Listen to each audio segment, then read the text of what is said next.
Welcome to the first edition of Ask Pop's Block Shop, where I will answer your questions, or I decided actually I'll make up the questions. Sorry if you submitted some questions. I really didn't want to answer other people's questions. I don't want to tell all the stuff that I know. So I have made up a couple questions that I'm going to go ahead and answer for you today. Just kidding. I'm going to answer your questions. Yeah, I like to joke. Sorry about that. Anyway, I have 5 questions that I'm going to answer in each one. I think I did make a list. So I got total of, let's see, 1, 2, 3, 4, 5, 6, 7, 8, 9, 10, 11 questions here that I have printed out, and I saved it to my computer. The ones in red I have marked to answer today. But I'm going to keep this for the future and continue to work off of it. Each video I want to have like a certain theme. So this theme is going to be basically how to find cheap lots on eBay. As you can probably see from the title I'll use. And I'm going to answer 4 other questions semi-related or not related to that, but most likely that's what this is going to be mainly about. So let's go start with the ones that are not about that. And I'm going to attempt to do this semi-weekly, every 2 weeks. I'm going to, the first of every month or the second or third, whenever I get around to it, I'll do a monthly recap of the prior month. And then in the middle of that next month, I will do another one of these as well. So depending on the demand for it, I mean, that's the most I want to do. Maybe I'll answer a few more questions quick ones in the future. But yeah, I plan on doing this throughout 2020. So look for 52 of these potentially, or 51. So I already missed the middle of the month this year. So if you count my introduction video, it would be 52 of them. So 52 times 5, I don't know, 260 questions I'll answer this year. Is that right? I don't know. Ask me if I'm good at math. So the first question comes from Bell Bottom Tear. What's the most you ever got for a minifigure? Well, there was one that I had. It was a Blacktron 1 torso. I was just going through my bin of Blacktrons. So usually on eBay, I'll sell 2 at a time, get about $11, $12 for them. And I noticed one torso did not look right. Let me grab them. So, if you can see it, this is what a normal Blacktron 1 looks like. And it may not focus very well, but I'll show you a picture somewhere else as well. So I had it for sale for probably 9 months, something like that. I started at $150, this minifigure. So basically, when you look at the torso, think of like going down a printing machine or something with Lego, and one got between 2 different printers, and then so there was nothing in the middle, and then these were switched, like they were backwards. So it was pretty cool. Honestly, I honestly didn't want to sell it. I had it. That's why I put it for such high price. And eventually, after 9 months, I sold it for $99, and it was sent to somebody at a Google in California, the location that he worked apparently at his work. And I wish I sold a picture of it. I do save most of my pictures I take when I put stuff on eBay, but I looked through it, I couldn't find it. And yeah, I have a Facebook post here that I put it on my Facebook page when I found it because I thought it was pretty cool. And yeah, that's the story of that. I've also sold, multiple Davy Jones for, around $70. I've had all the Cloud Cities. I have the Boba Fett Cloud City, but I'm not selling it. So I'm sure that would make the highest ever. I don't really go after like the Comic-Con stuff. You're paying a high price just to get it. Sure, you can make $50 to $100 probably sometimes if you get a good deal. It's not what I go after. I'm not into the high ticket items. Obviously, if there's a deal to be had, I might take it. But anyway, yeah, I've had the Lando. I think that's more than the Luke, or maybe Luke sold for more. I don't know. Maybe that was around $90 I sold them for. Can't remember. And I had a very mint condition, the old Jango Fett which fetched over $80 one time. But that Blacktron misprint was amazing. Never seen any type of misprint sell for that. I mean, I've had other misprints, but they don't seem to be very in demand. I mean, I guess the Blacktron one wasn't really either, because I had best offer on it. I was getting $40 all the time, but I'd rather keep it than that, sell it for $40, and eventually sold it for $99. Question number 2. Are there any themes or types you avoid buying regardless of how much it is marked down? From Tricker Brick. Thank you for your question. What I've noticed, to answer that question, frankly, no. I buy them if they're on clearance. I've passed up some if there's not enough to part out, but typically I don't look at it that way. I look at it as new parts, a big variety of parts in my store. The ones I found that have the least amount of part out value are the Disney Princess ones. They typically do not have a lot of pieces for the price, and they usually have a lower part out value. Although the minifigs after a few years are going to be desirable, especially the princess ones, as they already are, most of them. So, in regard to that, it's just a case of having a variety of parts, because most of the time, if you don't really part out those, you're going to end up getting more parts in your store and drawing more people in.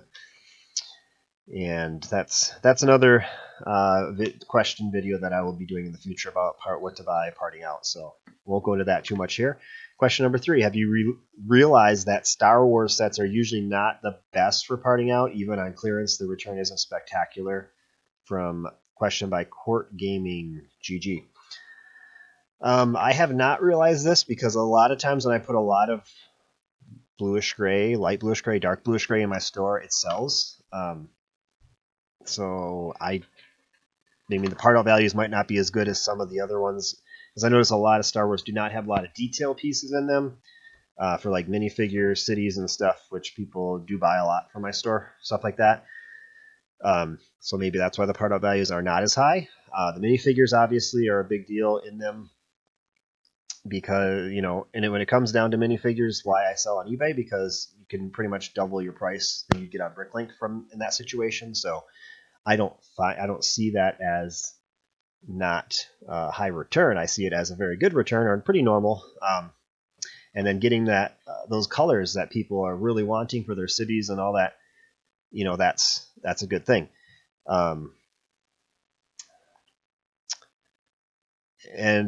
I think the biggest reason that they're not the best return is because they do make a lot of Star Wars sets, so there's a lot of those pieces out there. They're pretty common pieces, supply and demand.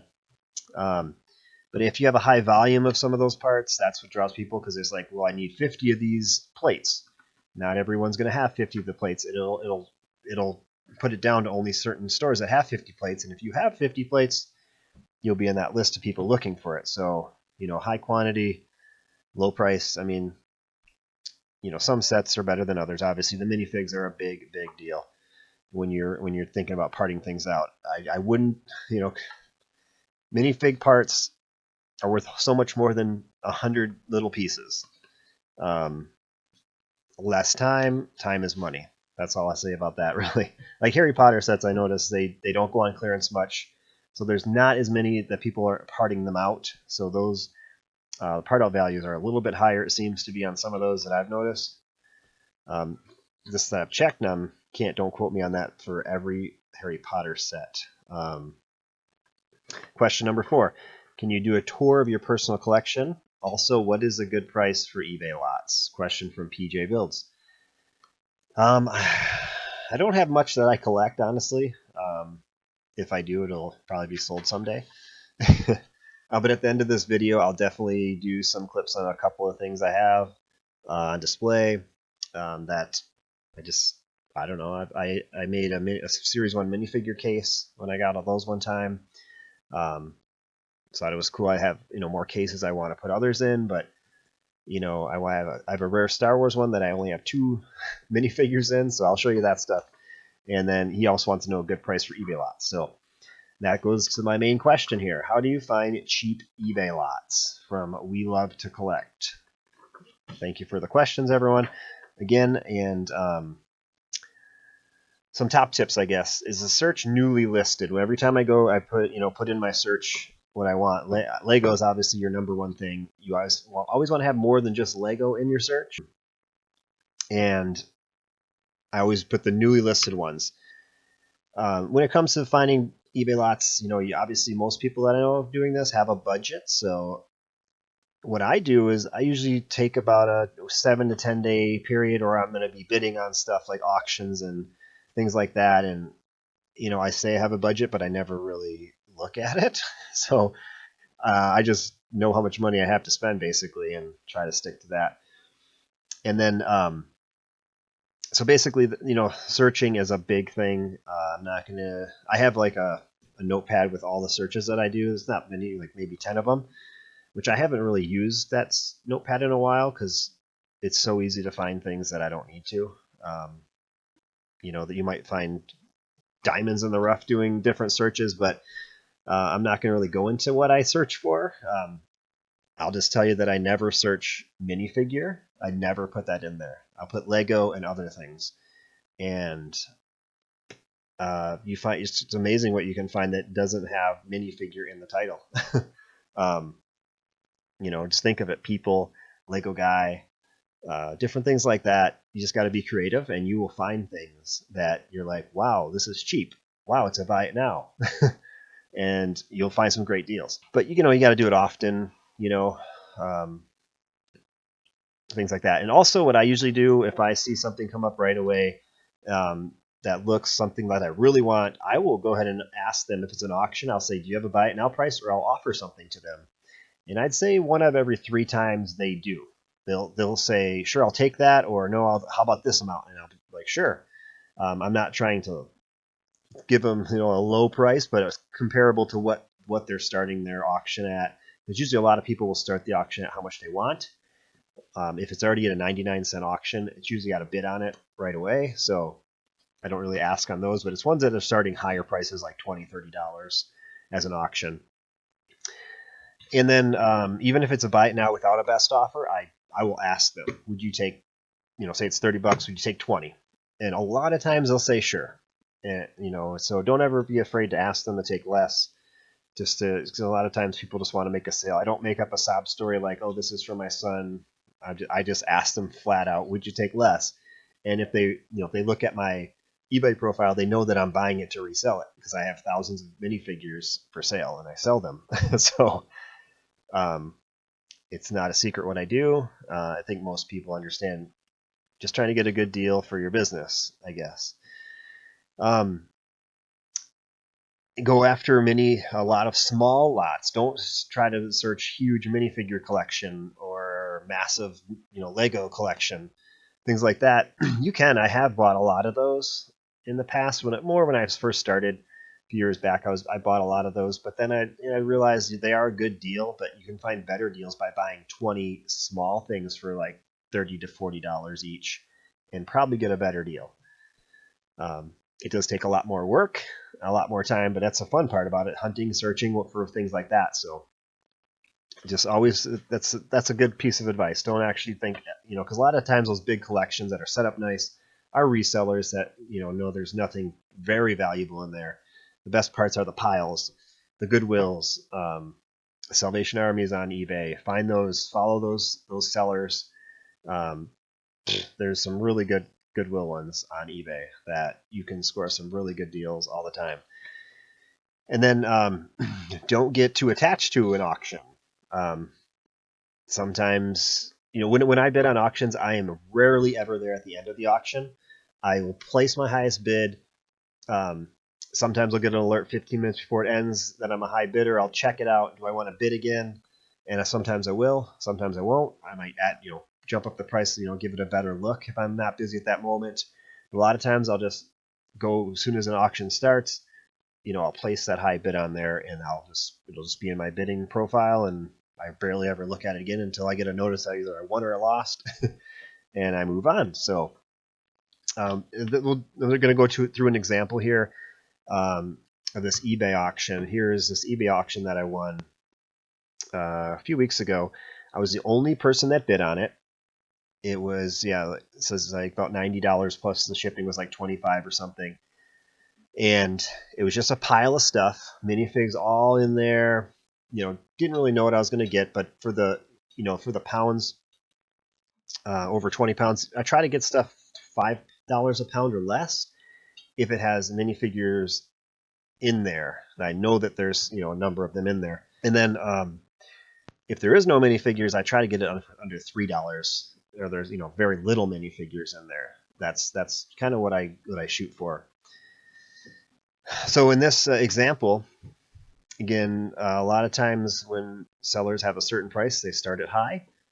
If it's a big lot, and a lot of times no one else bids on it except me.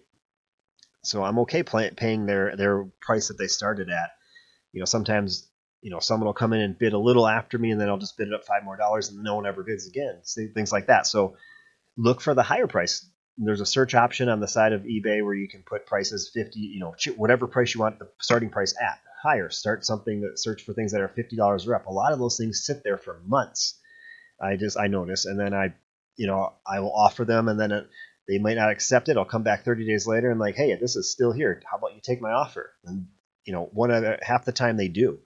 So just be patient with it too, and you'll get that deal. Don't ever think you need it right away with this kind of stuff, because there's so much out there that so much keeps going up, especially in the warmer months where people are rummage sailing, garage sailing, whatever you call it. And they're finding these things and just throwing them up there, $20, $30 more than they paid for it, make a quick turnaround, and you're making a very big turnaround. So those aren't always things you can find all the time, but you can probably do it. So let's go ahead and go through that to kind of show you what kind of deal. See if you think this is a good deal or not. Okay, so here is this lot that I paid just over $100 for. This had stuff in it, but now I fit it all in this one. I'll be taking this to a local show, and I'm sure I will be selling it. I'm not sure the price on it, but I would imagine I'll get at least $10 for it. It's a very nice, convenient. It has wheels, and a handle. When we got it, it had a string attached to it. Some kids pulling around. You could put a baby in there and drag them around. Fun stuff. So with this lot, there's actually, I think about 9 16 by 16 base plates that I already put for sale. And I already sold 3 of them for like $2 each. Or 3 bright greens, and then a bunch of other bright light yellow, a couple of those, some dark tan, things like that. So I'm imagining all these sets are in here. Not really sure. I did find a lot of parts, but I'm not going to be putting them together or going through them to... I know this Duplo isn't in there because there's no Duplo in there. Not going to be putting them together. I did go through this the other night, and I pulled out all the minifigures and printed pieces, other pieces that I will put on Bricklink, things like that. There's a lot. So when I talk about what you pay for things, let me just measure or weigh this. So 1.5, 1 pound 5 ounces. I'd just say 1 pound 2 ounces. We'll just say 1 pound of minifigure parts. So in general, if I see minifigures for sale, a very good deal, I feel like there's a fin, first order. I just have to get a helmet. I didn't find it in there. I'd say $50 is a good deal. I'd like to get them more for like $30 or less, but it's hard to find deals like that all the time. And these are a lot of the Disney princesses in here. There's a lot. There's the Moana in there. She's a good seller. So some good stuff. Very good stuff. And then these are all pieces that one day I will bulk sort them with all my other stuff and sell them.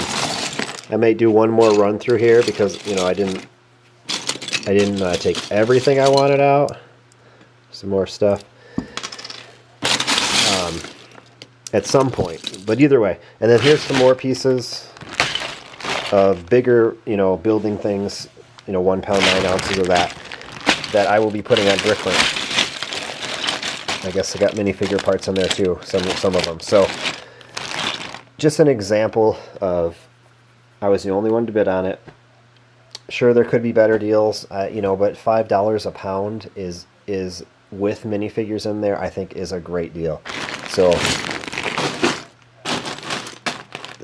there's a porg in there. There's just so much good stuff in here that I don't have for sale. That's another thing. If you don't have a lot of these things for sale, I like to get a variety.